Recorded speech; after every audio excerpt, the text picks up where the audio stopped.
الحمد لله الذي خلق السماوات والأرض وجعل الظلمات والنور ثم الذين كفروا بربهم يعدلون الحمد لله ثم الحمد لله আমরা মহান আল্লাহর প্রশংসা দিয়ে শুরু করছি, যিনি আমাদেরকে মুসলিম হওয়ার নিয়ামত দান করেছেন, তার প্রতি ঈমান আনার সৌভাগ্য দান করেছেন, সর্বশ্রেষ্ঠ উম্মতের অন্তর্ভুক্ত করেছেন এবং সর্বশ্রেষ্ঠ ঐশী গ্রন্থ পাওয়ার মর্যাদায় সিক্ত করেছেন। এই সমস্ত নিয়ামত আমরা কিন্তু অর্জন করিনি, আমরা এগুলোর যোগ্যও ছিলাম না। আল্লাহ এত এত মানুষের মাঝে আমাদেরকেই বেছে নিয়েছেন। আল্লাহ শুধু আমাদেরকে তার উপর ঈমান আনার সৌভাগ্যই প্রদান করেননি, বরং আলহামদুলিল্লাহ তার ইবাদত করার আকাঙ্ক্ষাও প্রদান করেছেন। অনেকেই আছেন যারা ঈমানের দাবি করেন, কিন্তু তাদের আমল খুব সামান্য। আর আমাদের ঘাটতি যাই থাকুক, যত পাপই থাকুক, আজ রাতে আলহামদুলিল্লাহ আমরা আল্লাহ সুবহানাহু ওয়া তাআলার ঘর মসজিদে সকলে মিলে একত্রিত হয়েছি। তার নৈকট্য লাভের আকাঙ্ক্ষায়, গুনাহসমূহ ক্ষমা করিয়ে নেয়ার আকাঙ্ক্ষায়, তার নৈকট্যকে গভীরভাবে অনুভব করার আকাঙ্ক্ষায়। আর এই বিষয়টিও আল্লাহর তরফ থেকে এমন একটি রহমত, যার জন্য কখনোই তাকে ধন্যবাদ দিয়ে শেষ করা যাবে না। আমার প্রিয় ভাই ও বোনেরা, আজ রাতে আমার তাৎপর্যপূর্ণ জ্ঞানগর্ভ কোনো আলোচনার প্রস্তুতি নেই। আমি অনেক দিন ধরে, সত্যি বলতে কয়েক সপ্তাহ ধরেই ভাবছি এই উম্মার মধ্যে ঘটে চলা বিষয়গুলো নিয়ে। তবে আমি সম্পূর্ণ অপ্রাসঙ্গিক একটি বিষয় দিয়ে শুরু করছি। কয়েক সপ্তাহ আগে আমি একটি ডকুমেন্টারি দেখেছিলাম, যা তৈরি করা হয়েছিল ডায়নোসরস এবং এই পৃথিবীতে সৃষ্টির বিভিন্ন পর্যায়গুলো নিয়ে। আর আরেকটি বিষয় আমাকে অবাক করেছে। অবশ্যই আপনারা এটা শুনেছেন, পড়েছেন এবং এ বিষয়ে আপনারা জানেন। প্রথমবারের মতো যে বিষয়টা আমাকে নাড়া দিয়েছিল, বিভিন্ন আঙ্গিকে চিন্তা করলে সেখানে ডায়নোসরের বিভিন্ন যুগ নিয়ে বলা হচ্ছিল। আর আপনারা জানেন, এর মধ্যে সবচেয়ে বিখ্যাত যুগটি ছিল জুরাসিক যুগ। এর পাশাপাশি অন্য আরও যুগও ছিল, আমার এখন সেগুলোর নাম মনে নেই। এই যুগগুলোর অস্তিত্ব ছিল ৩৫ কোটি বছর আগে।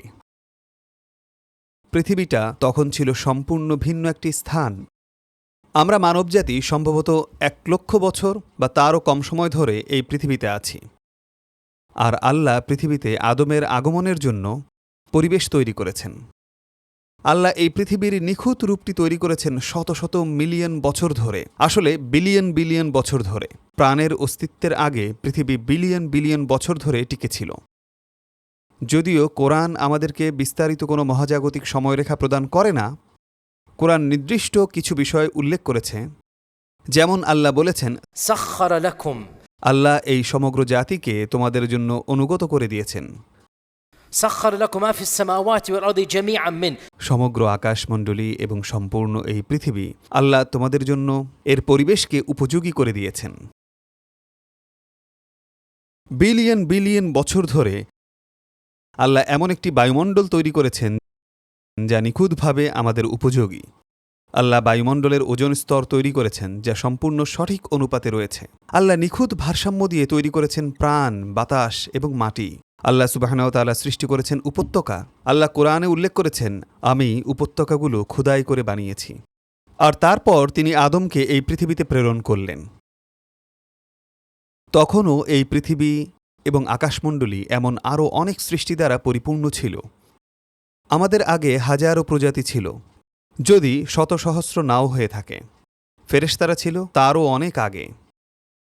তো আল্লাহ আমাদেরকেই সৃষ্টি করতে চাইলেন কেন? কেন আল্লাহ একটি নতুন প্রজাতি সৃষ্টি করবেন?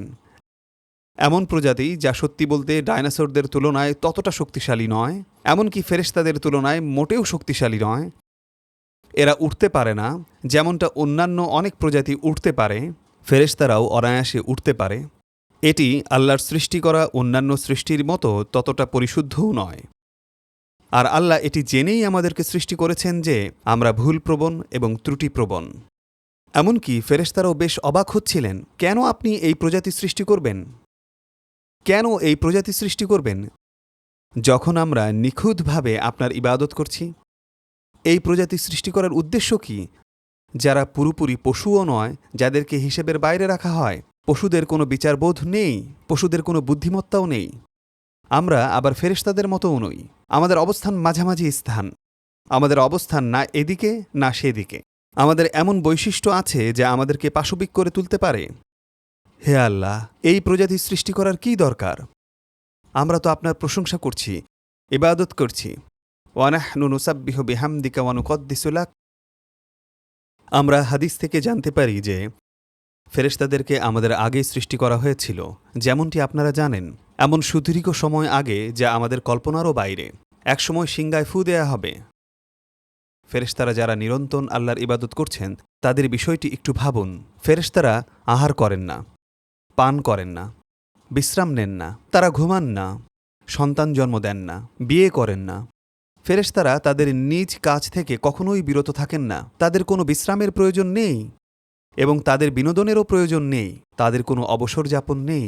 ফেরেশতারা তাহলে কি করেন? তাসবিহ, তাহমিদ, তাকবীর। ফেরেশতারা সার্বক্ষণিক বাইতুল মামুরের চারপাশে তাওয়াফ করছেন। তারা প্রতিনিয়ত তাসবিহ এবং তাকবীর করছেন।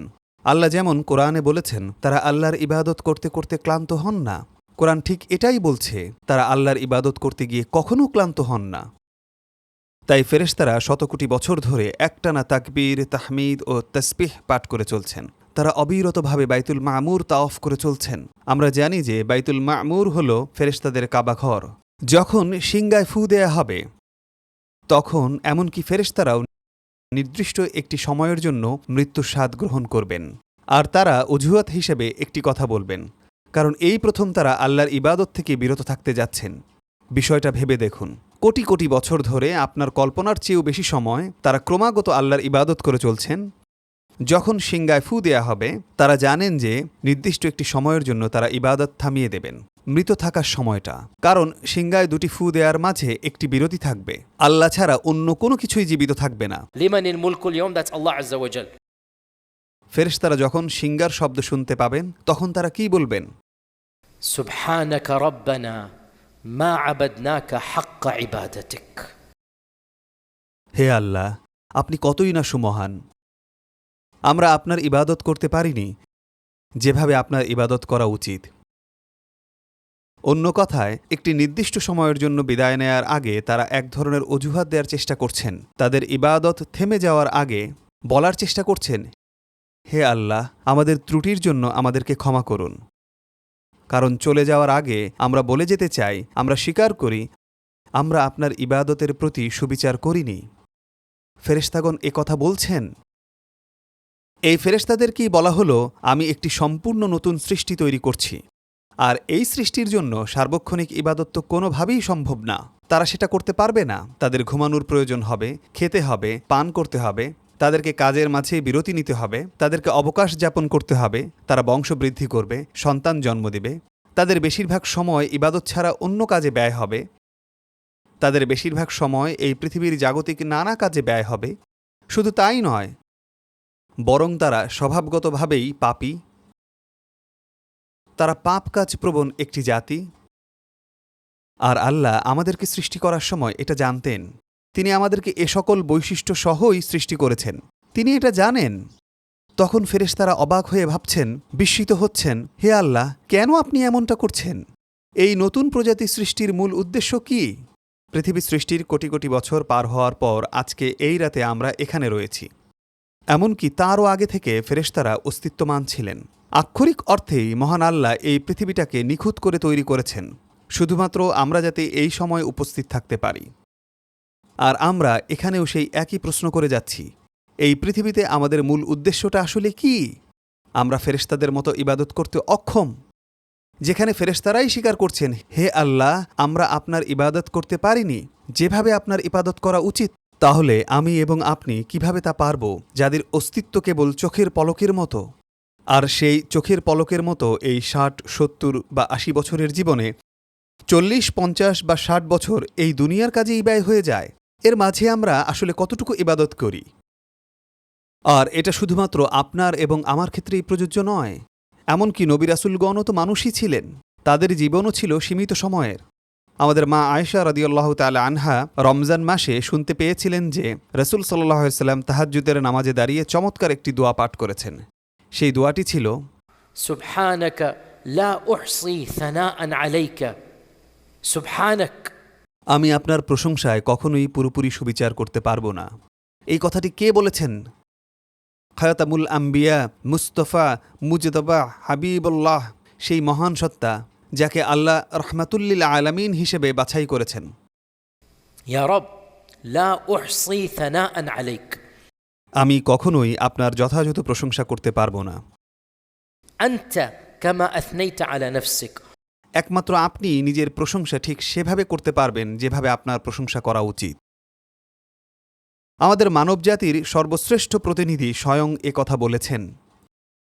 তিনিও এটা স্বীকার করেছেন, আমি সেভাবে আপনার ইবাদত বা প্রশংসা করতে অক্ষম যেমনটা করা উচিত। তাহলে আমরা পারি না, সৃষ্টির কেউ পারি না, এমনকি ফেরেশতারাও আল্লাহর যথাযোগ্য ইবাদত করতে পারে না, কারণ স্পষ্টতই মহান আল্লাহ অসীম সম্মান এবং ইবাদতের যোগ্য সত্তা। আর ফেরেশতারা তারা যতই ইবাদত করুক না কেন তা শেষ পর্যন্ত সসীমই থাকবে। তারা যতই ইবাদত করুক না কেন তা শেষ পর্যন্ত সসীম। আর নবীগণও তারা যতই ইবাদত করুক না কেন তবুও তা সসীম। তাহলে কেন আল্লাহ একটি ভুল ত্রুটিপূর্ণ এবং পাপপ্রবণ প্রজাতি সৃষ্টি করলেন? স্পষ্টতই চূড়ান্ত প্রজ্ঞাটি কেবল আল্লাহরই জানা আছে, কারণ তিনি নিজেও কি বলেছিলেন, আমি যা জানি তোমরা তা জানো না, আমি যা জানি তোমরা তা জানো না। তবে আমাদের চিন্তাবিদগণ কোরআন এবং সুন্নাহ থেকে কিছু প্রজ্ঞা আহরণ করেছেন, আমাদের সৃষ্টির পেছনের কিছু প্রজ্ঞা। আর সবচেয়ে সুস্পষ্ট প্রজ্ঞাগুলোর একটি হলো এমন যা ইনশাআল্লাহ আমাদের মনে প্রশান্তি নিয়ে আসবে। এটি আমাদের মনে এক ধরনের স্বস্তি এবং আশাবাদ জাগ্রত করবে। আর সেটি কি? রাসূল সাল্লাল্লাহু আলাইহি সাল্লাম বলেছেন, হাদিসটি সহিহ মুসলিমে রয়েছে, যদি তোমরা নিখুঁত হয়ে যেতে এবং পাপ করা বন্ধ করে দিতে, তাত্ত্বিকভাবে মানবজাতি যদি ফেরেশতাদের মতো হয়ে যেত। হাদিসটি রয়েছে সহিহ মুসলিমে, মনোযোগ দিয়ে শুনুন। لأذهب الله بكم আল্লাহ তোমাদেরকে নিশ্চিহ্ন করে দিতেন। তোমরা ফেরেশতাদের মতো হলে তার তো আর তোমাদের প্রয়োজন নেই, কারণ ফেরেশতারা তো আগে থেকেই আছেন। আপনারা যদি সকল পাপ বন্ধ করে দিতেন, আল্লাহ আপনাদের সরিয়ে দিতেন। তখন আল্লাহ আরেকটি প্রজাতি সৃষ্টি করতেন যারা পাপ করত।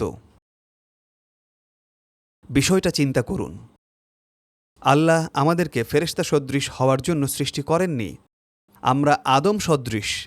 আর রাসূল সাল্লাল্লাহু আলাইহি সাল্লাম যেমনটা বলেছেন, আদমের সকল সন্তান তাদের পিতা আদমের মতোই ভুল করে থাকে। كل ابن آدم خطاء আদমের সকল সন্তানই গুনাহ করে থাকে। আদমও গুনাহ করেছিলেন। আমাদের মা হাওয়া এবং আমাদের পিতা আদম পৃথিবীর প্রথম মানবী। তারা যা করার করেছিলেন। আবার সেই হাদিসে ফিরছি, আপনারা যদি পাপ কাজ বন্ধ করে দিতেন, আল্লাহ আপনাদের নিশ্চিহ্ন করে দিতেন। তার ফেরেশতা সুলভ কোনো প্রজাতির প্রয়োজন নেই, কারণ তার কাছে তা আছে। এরপর তিনি আরেকটি প্রজাতি, আরেকটি মাখলুক সৃষ্টি করতেন যারা পাপ করে। কেন? আল্লাহ কি পাপ ভালোবাসেন? না, না, মোটেও তা নয়। والله لا يحب الفساد আল্লাহ পাপ পছন্দ করেন না। ولا يرضى لعباده الكفر আল্লাহ কখনোই কুফর নিয়ে সন্তুষ্ট নন। তাহলে কারণটা কি? এই হাদিসটি আমাদেরকে কি বলে? যাতে তারা অনুশোচনা নিয়ে আল্লাহর দিকে ফিরে আসে। তারা আল্লাহর কাছে মাগফিরাত কামনা করবে, আর তখন আল্লাহ তাদেরকে ক্ষমা করবেন। মহান আল্লাহ পাপ ভালোবাসেন না, কিন্তু আল্লাহ ক্ষমা করতে ভালোবাসেন। আর ক্ষমা পাবার জন্য ব্যক্তিটিকে অবশ্যই এমন কিছু করতে হবে যাতে সে ক্ষমা অর্জন করতে পারে। ইবনুল কাইয়িম উল্লেখ করেছেন যে মানবজাতি সৃষ্টির অনেকগুলো প্রজ্ঞার মধ্যে একটি হল যে মানবজাতি আল্লাহর এমন অনেক নাম ও গুণাবলীর প্রকাশ ঘটায় যে গুণাবলীগুলো কখনোই ফেরেশতাদের মাধ্যমে প্রকাশিত হতো না। আল্লাহর এমন অনেক নাম এবং গুণাবলীকে প্রদর্শন করে যা ফেরেশতাদের মাধ্যমে কখনোই প্রদর্শন করা সম্ভব হতো না। যেমন تواب غفار غفور رحمن غافر الذنب قابل التوب ফেরেশতাদের ক্ষেত্রে এই বিষয়গুলো মোটেও প্রযোজ্য নয়। তারা পাপ করেন না, তাদের ক্ষমার প্রয়োজন নেই, তাদের তওবার প্রয়োজন নেই। সুতরাং পৃথিবীতে আমাদের অস্তিত্বের মাধ্যমে মহান আল্লাহ তার দয়া, মমতা এবং ক্ষমা প্রদর্শনের দ্বারা নিজের ঐশী সত্তার বহিঃপ্রকাশ ঘটান। আমরা কখনোই নিখুঁত হতে পারবো না জেনেই তিনি আমাদেরকে সৃষ্টি করেছেন। ও মুসলিম, তাই নিখুঁত হতে না পারার কারণে কখনোই আশা হারাবেন না, কারণ কোনো মানুষই নিখুঁত না। এটা জেনে সান্ত্বনা এবং প্রশান্তি লাভ করুন যে আল্লাহ আপনাকে নিখুঁত দেখতে চান না, সেটা কখনোই সম্ভব না। আল্লাহ আপনার কাছে শুধু চান নিখুঁত হওয়ার আকাঙ্ক্ষা এবং চেষ্টা। এটি জেনেও যে আপনি কখনোই নিখুঁত হতে পারবেন না। চেষ্টাটাই মূল বিষয়, তৎপরতাই মূল বিষয়। আপনি কখনোই পাপহীন হতে পারবেন না। এটাই আমাদের মানবীয় প্রকৃতি, এটা অসম্ভব। এমনকি নবীদের ক্ষেত্রেও তাদের আবেগগুলোকে আমরা বড় ধরনের গুনাহ বলি না, কিন্তু তাদের আবেগের প্রকাশ ঘটেছিল, সেটা রাগই হোক, যেমন কিপ্তির প্রতি মুসা আলাইসাল্লামের রাগান্বিত হওয়া, বা অন্য যে কোনো প্রেক্ষাপটেই হোক। এমনকি নবীদের ক্ষেত্রেও তাদের আবেগগুলো কিন্তু মানবীয়, আর তাই তারা ফেরেশতাদের মতো নিখুঁত নন। মানুষ হিসেবে যতটা নিখুঁত হওয়া সম্ভব তারা ততটাই নিখুঁত ছিলেন, কিন্তু তারা ফেরেশতা নন। আর এ কারণেই আল্লাহ আমাদেরকে সৃষ্টি করেছেন, এটি তার অন্যতম একটি প্রজ্ঞা। তাই যখন আমরা আল্লাহর ইবাদত করি, ইবাদতের এই যাত্রায় আপনি যদি এই ঐশী প্রজ্ঞাটি বুঝতে পারেন, তখন কিভাবে আল্লাহর রহমতের ব্যাপারে নিরাশ হতে পারেন? কারণ আল্লাহ আপনাকে সৃষ্টি করেছেন তার রহমত দেখানোর জন্যই। ورحمتي وسعت كل شيء আমার দয়া সবকিছুকে ঘিরে রেখেছে। ঠিক এ কারণেই আল্লাহ বলেছেন, হে আমার বান্দারা, যারা একের পর এক পাপ করেছ, তোমরা কখনোই আল্লাহর রহমতের ব্যাপারে আশা ছেড়ে দিও না, কারণ আল্লাহ সকল গুনাহ ক্ষমা করেন নিঃশর্তভাবে। এটি হল আমাদের এই পৃথিবীতে আসার অন্যতম প্রধান একটি প্রজ্ঞা এবং উদ্দেশ্য। সেই কোটি কোটি বছর পৃথিবীর এই পরিণত অবস্থা সবকিছু এই প্রজ্ঞার ফলাফল, যাতে আমি আর আপনি এই পৃথিবীতে আসতে পারি, চেষ্টা এবং সংগ্রাম করতে পারি, হোঁচট খেয়ে পড়ে যেতে পারি, কিন্তু আবার উঠে দাঁড়িয়ে পুনরায় চেষ্টা করে আল্লাহর উপর ভরসা রাখতে পারি এবং আল্লাহর কাছে ক্ষমা চাইতে পারি। সেই সংগ্রামের মাঝেই আমাদের মুক্তি নিহিত। সৃষ্টিকর্তার আরও কাছাকাছি আসার ঐকান্তিক প্রচেষ্টার মধ্যেই আমাদের জান্নাত লাভের বিষয়টি নিহিত রয়েছে। আর ঠিক এ কারণেই পবিত্র কোরআনের মূল বাণীটি হল রহমত বা করুণার বাণী, শুরু থেকে শেষ পর্যন্ত। কোরআনে উল্লেখিত আল্লাহর প্রথম নাম আর রহমান আর রহিম। কোরআনে উল্লেখিত আল্লাহর সবচেয়ে পরিচিত নামগুলো রহমা এবং ক্ষমার ধারণার উপর ভিত্তি করেই আবর্তিত হয়েছে। আল্লাহর এরকম কত নাম রয়েছে যেগুলো ক্ষমা করার সাথে সম্পৃক্ত। التواب الغفار الغفور غافر الذنب العفو কোরআনে এরকম কত নামের উল্লেখ রয়েছে। আপনি যদি এই বিষয়টি বুঝতে পারেন, তাহলে আমি যা বোঝাতে চাইছি তার সাথে এটি পুরোপুরি মিলে যায়, যা হল পৃথিবীতে আমাদের অস্তিত্বের পেছনের প্রজ্ঞা। আর একই সাথে এটি উপলব্ধি করাও গুরুত্বপূর্ণ যে একজন ঈমানদার কখনোই আল্লাহর রহমতের ব্যাপারে হতাশ হতে পারে না। এটা সম্ভব না। এটা উপলব্ধি করা গুরুত্বপূর্ণ। এ কারণেই আল্লাহ আপনাকে সৃষ্টি করেছেন। আল্লাহ বলেছেন, ولذلك خلقهم আমার রহমত লাভের জন্যই আমি তোমাদেরকে সৃষ্টি করেছি। আক্ষরিকভাবে এটি কোরআনে এসেছে। ولذلك خلقهم وتمت كلمة ربك মহান আল্লাহর এই বাণীটি বাস্তবায়িত হয়েছে। ঠিক এ কারণেই দয়া প্রদর্শন করার জন্যই আল্লাহ তোমাদেরকে সৃষ্টি করেছেন। আর কে আল্লাহর রহমত পাবে? যে এর আকাঙ্ক্ষা করে, যে এটা পেতে চায়, যে এটি পাওয়ার জন্য প্রচেষ্টা চালিয়ে যায়। আর একমাত্র তারাই আল্লাহর রহমত থেকে বঞ্চিত হয়, যারা আল্লাহর কাছে চাইতে অহংকার বোধ করে, যারা আল্লাহর প্রতি পৃষ্ঠ প্রদর্শন করে, যারা ধর্মপরায়ণতা থেকে দূরে সরে যায়। তাদের জন্য কোনো আশা নেই। কিন্তু যদি কেউ আল্লাহর কাছে আসে, যে আল্লাহর দিকে ফিরে, যে আল্লাহর কাছে হাত তোলে, আল্লাহর কাছে ক্ষমা এবং রহমত প্রার্থনা করে, এটি পাওয়ার ব্যাপারে তাকে গ্যারান্টি দেওয়া হয়েছে। তাহলে কিভাবে আপনি আল্লাহর রহমত থেকে নিরাশ হতে পারেন? তাহলে কিভাবে আপনি কোনো কিছু নিয়ে, পবিত্র কোরআনে আল্লাহ সুবহানাহু ওয়া তাআলা বলেছেন, ومن يقنط من رحمة ربه إلا الضالون পথভ্রষ্ট ব্যক্তি ছাড়া কে আল্লাহর রহমত থেকে নিরাশ হতে পারে? অন্য একটি আয়াতে আল্লাহ বলেছেন, আল্লাহর রহমত থেকে শুধুমাত্র সেই কাফেরই আশা ছেড়ে দিতে পারে যে আল্লাহকে চেনে না। لا ييأس من روح الله إلا القوم الكافرون. একমাত্র সেই সকল মানুষই আল্লাহর সাহায্য এবং আল্লাহর রহমতের ব্যাপারে আশা ছেড়ে দেয় যারা হল কওমুল কাফিরুন। ঈমানদার সর্বদাই আশাবাদী, সর্বদাই প্রত্যাশাপূর্ণ। তাই হে মুসলিম, আমি নিজেকে এবং আপনাদেরকে স্মরণ করিয়ে দিচ্ছি, আজ আমরা এখানে এসেছি, আজ রাতে পবিত্র রমাদান মাসের প্রথম এই বেজর রাতটিতে।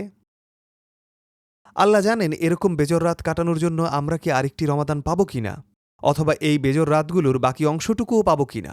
আমরা নিজেদের সীমাবদ্ধতাগুলো জেনেই এসেছি। আমরা প্রত্যেকেই নিজের জীবনে এটা জানি যে আল্লাহর রহমত থেকে নিজেদেরকে দূরে সরিয়ে রাখার জন্য আমরা কি করেছি। সেই পাপগুলো যা করার প্রয়োজন ছিল না, সীমা লঙ্ঘন।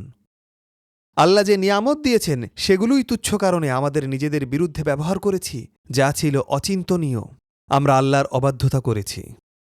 আল্লাহর অবাধ্য হয়ে আমরা যে আনন্দ পেয়েছি তা তার থেকে নিজেদেরকে দূরে সরিয়ে রাখার কারণে অনুভূত বেদনার সমতুল্য না। কয়েক সেকেন্ডের সেই ক্ষণস্থায়ী আনন্দের কি এমন আকর্ষণ ছিল, এটি ছিল একদমই অর্থহীন কাজ। তাই এখন আমরা এখানে উপস্থিত, আমাদের অন্তরগুলো অপরাধে পরিপূর্ণ এবং এমনটাই হওয়া উচিত। কারণ অপরাধ বোধ হল একটি লক্ষণ, একটি স্বীকৃতি, একটি স্বীকারোক্তি যে আমি ভুল করে ফেলেছি। আমাদের অন্তরগুলোতে অপরাধ বোধ থাকা উচিত, তবে অপরাধ বোধ যেন হতাশায় রূপ না নেয়। অপরাধ বোধ থেকে আরও বেশি সৎ কাজ করার অনুপ্রেরণা জাগ্রত হওয়া উচিত। অপরাধ বোধ যেন হতাশায় রূপ না নেয়। এটা শয়তানের কাজ, এটা আদমের বৈশিষ্ট্য নয়। এটা হলো শয়তানের অনুসরণ। শয়তান যখন ভুল করেছিল সে চাইলে তওবা করতে পারত, কিন্তু চরম অহংকার তাকে গ্রাস করে নিয়েছিল। সে বলেছিল, না, আমি তওবা করব না। আর আদম যখন ভুল করেছিলেন তিনি বুঝতে পেরেছিলেন, ربنا ظلمنا أنفسنا وإن لم تغفر لنا وترحمنا لنكونن من الخاسرين. পাপ কতটা বড় সেটা মূল বিষয় নয়। প্রসঙ্গক্রমে আমাদের পিতা আদমের সেই পাপের কথা একবার চিন্তা করুন। সত্যি বলতে এটা নিয়ে ভাবলে সুবহানাল্লাহ, আপনার গায়ের লোম দাঁড়িয়ে যায়। ভাবুন, আল্লাহ কিভাবে আমাদের পিতাকে নিয়ামত দিয়েছিলেন। আদম কোন জিনিসটি দেখেননি? আদম কোন জিনিসটি পর্যবেক্ষণ করেননি? আল্লাহ সরাসরি তার সাথে কথা বলেছিলেন। তিনি সমস্ত ফেরেশতাদেরকে দেখেছিলেন। জিব্রাইল, মিকাইল, তিনি সবাইকে তার প্রতি সেজদায় অবনত হতে দেখেছিলেন। তাকে বলা হয়েছিল জান্নাতে থাকতে, জান্নাতের খাবার খেতে, জান্নাতকে উপভোগ করতে। তবুও তিনি হোঁচট খেয়েছিলেন এবং যা করার করে ফেলেছিলেন। ভাবুন তো তিনি কেমন অনুভব করেছিলেন। আর আমরা সকলে সেই আদমেরই সন্তান। তিনিই আমাদের পিতা, তিনিই আমাদের পূর্বপুরুষ। আমরাও পদস্খলনের শিকার হব, হোঁচট খাব। আমাদের পিতা আদমের সেই দৃষ্টান্তটি আমাদের অনুসরণ করতে হবে। ربنا ظلمنا أنفسنا وإن لم تغفر لنا وترحمنا لنكونن من الخاسرين. আমার ভুল হয়ে গিয়েছে, ইয়া আল্লাহ, আমি ভুল করেছি, এটা আমার দোষ। কেউ আমাকে জোর করে আপনার অবাধ্যতা করায়নি। আমি তা করেছি, স্বীকার করছি যে আমিই পাপ করেছি। কিন্তু ও আল্লাহ, একমাত্র আপনিই তো ক্ষমাকারী। আমি সেই গুনাহগার, তাই আপনার কাছেই মাগফিরাত ভিক্ষা করছি, আপনার কাছেই দোয়া ভিক্ষা চাইছি। কারণ আপনি ক্ষমা না করলে এবং দয়া না করলে আমার আর কোনো উপায় নেই। আদমের এই চিন্তা পদ্ধতিই হল রক্ষা পাওয়ার একমাত্র উপায়। এর মানে ত্রুটিহীন হওয়া নয়, না হলে আমরা এখানে থাকতাম না। আল্লাহ যদি ত্রুটিহীনতায় চাইতেন আমরা এখানে থাকতাম না। আমাদের প্রয়োজন নিজেদের ভুলের স্বীকৃতি, নিজেদের সীমাবদ্ধতার স্বীকারোক্তি এবং আরও ভালো হওয়ার, ভালো কিছু করার প্রচেষ্টা। আমাদের প্রয়োজন আরও ভালো হওয়ার চেষ্টা করার আকাঙ্ক্ষা, কেবল এতটুকুই। যদি সেই পর্যায়ে পৌঁছতে পারি, আমরা আমাদের পিতা আদম আলাইসাল্লামের পদচিহ্ন অনুসরণ করে পথ চলছি। তাই আপনাদের সকলের উদ্দেশ্যে আমার সরল উপদেশ, ঠিক এই মুহূর্তে আপনার অস্তিত্ব নিয়ে ভাবুন। এত সহস্রাব্দ পেরিয়ে যাওয়ার পর আজ আপনি এখানে, আর আল্লাহ জানতেন আপনি এখানে থাকবেন। আল্লাহ চেয়েছিলেন আপনি যেন এখানেই থাকেন। আল্লাহ আসলেই আপনার কাছে কি চান? আমাদের কাছে তার কোনো প্রয়োজন নেই। মহান আল্লাহ শুধুমাত্র আমাদের বিনয়, নম্রতা এবং দাসত্বের প্রতিদান দেবেন যখন আমরা তার পূর্ণতা এবং আমাদের অপূর্ণতাকে স্বীকার করব। যখন আমরা স্বীকার করব, হে আল্লাহ, আমি ভুল করেছি, তবে চেষ্টা করছি, আর আপনি আমাকে ক্ষমা করুন এবং পথ দেখান। ঠিক এতটুকুই আমাদের করা প্রয়োজন। তাই রমাদানের আগে আপনার জীবনধারা যেমনই ছিল, রমাদানের আগে আমার এবং আপনার যেই ত্রুটি ছিল, ঠিক এখানে এবং এখনই আন্তরিকভাবে একটি প্রতিজ্ঞা করুন যে এখন থেকে আমি একটি উত্তম জীবনযাপনের চেষ্টা করতে চাই। আল্লাহ হলেন রহমান এবং রহিম, আল্লাহ হলেন গফুর, আল্লাহ হলেন তাওয়াব। আমাকে পাপ কমানোর চেষ্টা করতে হবে। আমি কখনোই পুরোপুরি পাপমুক্ত হতে পারব না, তবে পাপগুলো কমাতে হবে, বিশেষত অভ্যাসগত পাপগুলো, কারণ তা হল ধ্বংসাত্মক। আপনি যদি নবীদের ভুলগুলোর দিকে লক্ষ্য করেন, সেগুলো কোনোটাই অভ্যাসমূলক ছিল না। নবীদের ছোটখাটো ত্রুটি ছিল তাদের সকলেরই। তারা মাঝে মাঝে ছোটখাটো ভুল করে ফেলেছিলেন। সেগুলো কোনোটিই অভ্যাসমূলক ছিল না। সেগুলো ছিল এককালীন ঘটা আবেগতাড়িত কোনো বিষয়, কিছু ঘটেছে, তা সাময়িক একটা বিষয়, এতটুকুই। আর তারা ক্ষমা চেয়েছেন এবং সামনে এগিয়ে গেছেন। এটিই হল একজন আদর্শ মানুষের বৈশিষ্ট্য। আমরা যদি সে পর্যায়ে যেতে নাও পারি, অন্তত আমাদের অভ্যাসমূলক পাপগুলো কমানো উচিত। বিশেষত বড় পাপগুলোকে আমাদের টার্গেট করা উচিত। বড় পাপগুলোই হল মূলত ধ্বংসাত্মক বিষয়, এবং আমাদের সেই সকল কাজ বাড়ানো উচিত যেগুলো পাপ ধুয়ে ফেলে, কাফফারাহ। পাপ মোচনের জন্য যাকে বলা হয় মুকাফফিরাত। বড় মুকাফফিরাতগুলো কি কি? আমি এর জন্য একটি আলোচনা করেছিলাম। আলোচনাটি অনলাইনে খুঁজে পাবেন। 10টি বড় আমল যা পাপগুলোকে মুছে দেয়। তবে বিশেষত বড় ফরজ ইবাদতসমূহ, নামাজ পড়া, জাকাত দেওয়া, অজু করা, তাহাজ্জুদের নামাজ, যা রমাদান মাসে বেশি বেশি পড়া হয়, রমাদানের রোজা, এগুলোই হল মুকাফফিরাত। যখন আপনি এগুলো নিয়মিত এবং অভ্যাস হিসেবে করবেন, সেগুলো আপনার পাপগুলোকে ধুয়ে দেবে। রসুল সাল্লাল্লাহু আলাইহি সাল্লাম যেমন বলেছেন, যে ব্যক্তি দিনে 5 ওয়াক্ত নামাজ আদায় করে তার দৃষ্টান্ত ঠিক সেই ব্যক্তির মতো যে কিনা প্রতিদিন 5 বার গোসল করে। আপনি কি মনে করেন তার শরীরে আর কোনো ময়লা অবশিষ্ট থাকবে? না। যে ব্যক্তি অজু করে তার দৃষ্টান্ত হল তার সমস্ত পাপ শরীর থেকে ঝরে যায়। রসুল সাল্লাল্লাহু আলাইহি সাল্লাম আরও বলেছেন, যে ব্যক্তি এক রমাদান থেকে পরবর্তী রমাদান পর্যন্ত রোজা রাখে তার সমস্ত পাপ ক্ষমা করে দেয়া হয়, তবে কবিরা গুনাহগুলো ব্যতীত। কবিরা গুনাহগুলো থেকে ক্ষমা পেতে সুনির্দিষ্ট অনুশোচনা প্রয়োজন, তওবা। কবিরা গুনাহগুলোর জন্যই তওবা প্রয়োজন। ছোট গুনাহগুলোর জন্য সাধারণ তওবা, কবিরা গুনাহগুলোর জন্য সুনির্দিষ্ট তওবা। তাই রমাদানের এই পবিত্র মাসে, লাইলাতুল কদরের এই পবিত্র রাত্রিগুলোতে জিকির, দোয়া এবং তাহাজ্জুদের নামাজ আদায় করার পাশাপাশি, পবিত্র কোরআন তেলাওয়াত করার পাশাপাশি সবচেয়ে গুরুত্বপূর্ণ ইবাদতগুলোর একটি, যা আমি নিজেকে এবং আপনাদের সবাইকে স্মরণ করিয়ে দিচ্ছি, তা হল তওবা। আর তওবা আপনার কাছে দাবি করে যে আপনি আন্তরিকভাবে কামনা করবেন, আমি আমার পাপের জীবনে আর ফিরে যাব না। তওবার মাঝে মন্দ জীবনাচরণ ত্যাগ করার ধারণাটি নিহিত আছে। যদি সেই মানসিকতা না থাকে, তবে তা সত্যিকারের তওবা নয়। তাই আন্তরিক একটি নিয়ত করুন যে আমি আরও ভালো হওয়ার চেষ্টা করব, আরও উত্তম জীবনাচরণের জন্য সচেষ্ট হব। আমি যথাসাধ্য পাপ কাজ কমিয়ে দেব এবং পাপ কাজ ত্যাগ করব।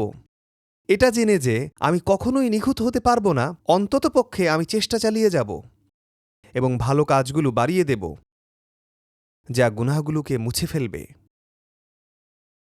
আমরা যদি সেই আকাঙ্ক্ষা, সেই একনিষ্ঠ নিয়ত করতে পারি, এটাই হল তাকওয়ার মূল নির্যাস। এটাই হল মূল নির্যাস। আমরা কি করছি এবং কেন তা করছি। তাই 21তম এই রাতে যেহেতু আমরা এখানে উপস্থিত এবং সব ধরনের আমল আমরা করব, এই আমলগুলোর মধ্যে একটি হল হৃদয়ের মাঝে গভীর চিন্তা জাগ্রত করা। আমার উদ্দেশ্য কি? কেন আল্লাহ আমাকে সৃষ্টি করেছেন? এই নিখুঁত সৃষ্টি, সমগ্র এই মহাবিশ্ব, আর আমি ঠিক এই নির্দিষ্ট সময়ে ঠিক এখানেই নিজেকে আবিষ্কার করেছি। এই সব কিছুর প্রতিক্রিয়ায় আমার এখন কি করা উচিত? আর এটা খুব সহজ। আল্লাহর ইবাদতের মাধ্যমে আমাদের বিনয় অবনত হওয়া উচিত। আধ্যাত্মিকভাবে, রূপকভাবে আমাদের মাথা অবনত করা প্রয়োজন। আমাদের মেনে নিতে হবে যে আমরা ভুলের ঊর্ধ্বে নই, আর একথাও অনুধাবন করতে হবে যে মহান আল্লাহ আমাদেরকে ত্রুটিহীন হিসেবে সৃষ্টি করেননি। এবং ক্ষমা আর হেদায়েতের জন্য আল্লাহর দিকে ফিরে যেতে হবে। এটাই হলো আমাদের ধর্মের সরল সহজ উদ্দেশ্য। আমরা যদি তা পালন করতে পারি, إن رحمة الله قريب من المحسنين যারা সৎকর্মশীল, আল্লাহর রহমত তাদের অত্যন্ত নিকটে। আমরা ঈমান এনেছি এমন এক রবের প্রতি যিনি অসীম প্রেমময় ও দয়াময়। আমরা এমন এক ক্ষমাশীল রবের উপর ঈমান রাখি যিনি কখনোই সংকীর্ণমনা বা প্রতিশোধ পরায়ণ নন। যে ক্ষমা চাইবে সে ক্ষমাপ্রাপ্ত হবে। বিষয়টি এতটাই সহজ যে আল্লাহর দিকে ফিরবে, আল্লাহও তার দিকে ফিরে তাকাবেন। যেমনটা রসুল সাল্লাল্লাহু আলাইহি সাল্লাম বলেছেন যে আল্লাহ সুবহানাহু ওয়া তাআলা বলেছেন, ও আমার বান্দারা, ও আমার বান্দারা, তোমরা যদি আমার দিকে 1 বিঘত এগিয়ে আসো, আমি তোমাদের দিকে 1 হাত এগিয়ে যাব। তোমরা যদি আমার দিকে হেঁটে হেঁটে আসো, আমি তোমার দিকে দৌড়ে আসব। মহান আল্লাহ শুধু চেষ্টাটুকুই চান, আর আমরা যদি সেই চেষ্টাটুকু করি, তিনি আমাদেরকে রহমত দান করবেন এবং সেই চেষ্টাকে সফল হওয়ার তৌফিক দান করবেন। আজ রাতে আল্লাহর কাছে দোয়া করুন, শুধুমাত্র ক্ষমা নয়, বরং খাঁটি তওবার জন্য নিজের জীবনধারা পবিত্র করতে আল্লাহর কাছে দোয়া করুন। আল্লাহর উদ্দেশ্যে একটি নিয়ত করুন। সমস্ত বড় বড় গুনাহ, আমাদের অনেকেই এই গুনাহগুলো করেছি, আল্লাহ যেন আমাদের সকলকে ক্ষমা করে দেন। সেটা হয়তো মাদক হতে পারে, সেটা হয়তো নেশার সমস্যা হতে পারে, সেটা হয়তো হারাম সম্পর্ক হতে পারে, সেটা হয়তো যে কোনো বড় ধরনের গুনাহ হতে পারে। আল্লাহ ক্ষমা করে দিবেন, তবে কেবল তখনই যখন আপনি এর জন্য চেষ্টা করবেন। আল্লাহ কলুষতামুক্ত করে দিবেন, তবে কেবল তখনই যখন আপনি তার দিকে ফিরে আসবেন। তাই অতীত তো অতীতই হয়ে গেছে, ঠিক এখানেই এবং এখনই একটি আন্তরিক নিয়ত করুন, হে আল্লাহ, আমার জন্য আমার গুনাহগুলো ত্যাগ করাকে সহজ করে দিন। হে আল্লাহ, আমাকে বিশুদ্ধ তওবা করার তৌফিক দিন। হে আল্লাহ, যে কোনো মন্দ থেকে আমার অন্তরকে পবিত্র করুন। হে আল্লাহ, আমার জন্য হালাল জীবনযাপন করাকে সহজ করে দিন। হে আল্লাহ, পর্যাপ্ত হালাল দিয়ে আমাকে এমনভাবে রহমত প্রদান করুন যাতে আর হারামের দিকে ফিরে যেতে না হয়। আল্লাহর কাছে দোয়া করুন যাতে একটি পুণ্যবান জীবনযাপন করতে পারেন, এবং লাইলাতুল কদরের প্রতিটি রাতে সেই একই দোয়া করুন। এই দোয়া অব্যাহত রাখুন এবং চেষ্টা চালিয়ে যান। যদি 1 বার ব্যর্থও হন, কোনো সমস্যা নেই, 2 বার সমস্যা নেই, 100 বার হলেও সমস্যা নেই, যতক্ষণ পর্যন্ত আপনি পুনরায় আল্লাহর দিকে ফিরে আসতে থাকেন। আল্লাহ পরোয়া করেন না আপনি কতবার ব্যর্থ হয়েছেন। আল্লাহ শুধু এটাই দেখেন যে আপনি তার কাছে ফিরে আসার চেষ্টা করছেন কিনা। এটাই হলো একমাত্র গুরুত্বপূর্ণ বিষয়। কখনো হাল ছেড়ে দেবেন না, কখনো দমে যাবেন না, মাটিতে পড়ে থাকবেন না। উঠে দাঁড়ান, গুনাহগুলো ছেড়ে ফেলুন, আল্লাহর দিকে ফিরে আসুন, আল্লাহর পথে পা বাড়ান, আল্লাহর দিকে ছুটে যান, অবিরাম এই চেষ্টা চালিয়ে যান। আর অতীতে আপনার যত পাপই থাকুক না কেন, আল্লাহ আপনাকে ঠিকই ক্ষমা করে দেবেন। আল্লাহ সুবহানাহু ওয়া তাআলা আমাদেরকে সেই সব সৌভাগ্যবানদের অন্তর্ভুক্ত করুন যারা লাইলাতুল কদরের রাত জেগে ইবাদত করে এবং যাদের অন্তরকে পবিত্র করা হয়েছে। মহান আল্লাহ আমাদের সমস্ত ইবাদত বন্দিগি, জিকির এবং দোয়াগুলোকে কবুল করে নিন। আল্লাহ সুবহানাহু ওয়া তাআলা আমাদেরকে সৎকর্মশীলদের অন্তর্ভুক্ত করুন। মহান আল্লাহ এই রমাদানকে আমাদের জীবনের সর্বশ্রেষ্ঠ রমাদান হিসেবে কবুল করুন এবং ভবিষ্যতে তিনি আমাদেরকে যতগুলো রমাদান পাওয়ার সুযোগ দিবেন তার প্রত্যেকটা যেন আগেরটার চেয়ে আরও বেশি উত্তম হয়। আল্লাহ সুবহানাহু ওয়া তাআলা যেন এই পৃথিবীতে আমাদের সবচেয়ে সেরা রমাদানটিকে আমাদের জীবনের শেষ রমাদান হিসেবে কবুল করেন। মহান আল্লাহ যেন আমাদেরকে লা ইলাহা ইল্লাল্লাহ মুহাম্মাদুর রাসূলুল্লাহর কালিমার উপর মৃত্যুদান করেন, সৎকর্মশীল অবস্থায় মৃত্যুদান করেন এবং বিচার দিবসে মুত্তাকিদের সাথে আমাদেরকে আবার পুনরুত্থিত করেন। وجزاكم الله خيرا والسلام عليكم ورحمة الله وبركاته.